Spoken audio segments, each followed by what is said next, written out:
Welcome! In this segment, we're going to be taking a look at online library catalogs. Specifically, we'll be talking about 5 tips to help you search in online catalogs. Before we get into the tips, I want to talk a little bit about the history of online catalogs. In the past, when you used to search in a library, you used to use a card catalog. And there were 3 ways you could search a card catalog: by author, title, or subject. Starting in the 1960s, all the information on these card catalog cards was computerized. So from the 1960s to the present, we now have online public access catalogs, OPACs. And the great thing about OPACs is that we've gone from having 3 ways to search to having multiple ways to search. So today we're going to talk about ways that you can improve your searching, because there are so many different ways that you can search library catalogs.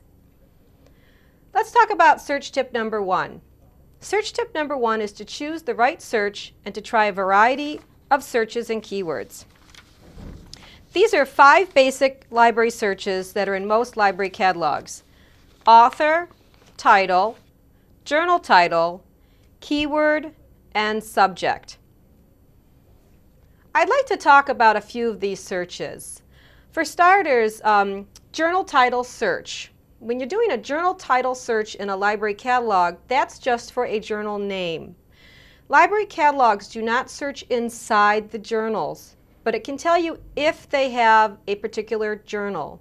So when you see the search for journal title, you need to know your actual journal name. You're not actually searching for the articles, you're just searching for the journal name. A couple other searches I want to talk about are keyword and subject. Most library catalogs have a subject search. When you do a subject search in a library catalog, it is only searching special subject fields. It's searching a very small part of a library catalog. The subjects that are in those fields are chosen by the Library of Congress in Washington, D.C. So what they do is they get together and they review subjects. They could be reviewing old subjects, current subjects, and they approve the subjects, and then they publish them in these volumes. These are the Library of Congress subject heading volumes.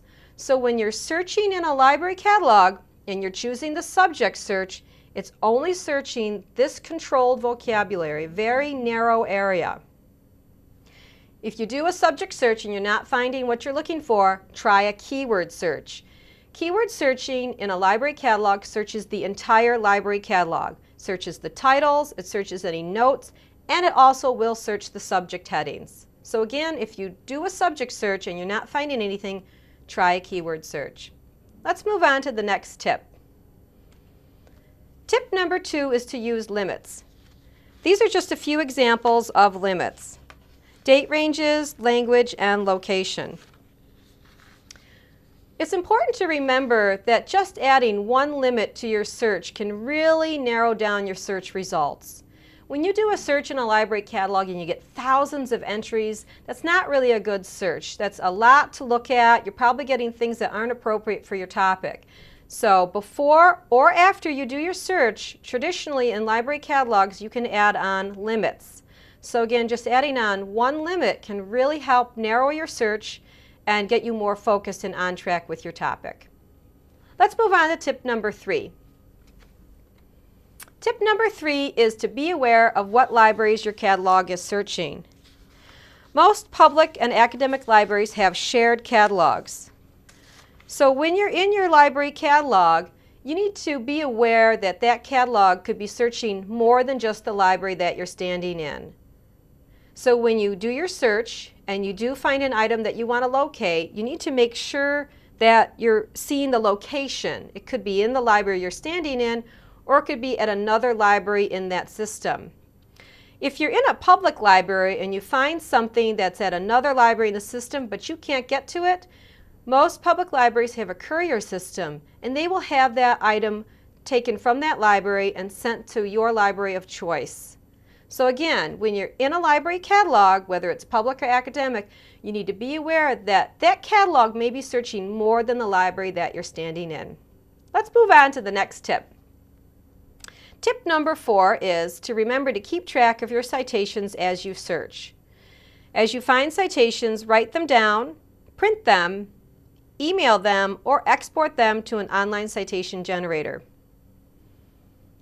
Most online public access catalogs, library catalogs, have an option so that when you do your search, there's a way that you can check off the things that you want, and you can, as a group, print them, or you could save them to a thumb drive or email them.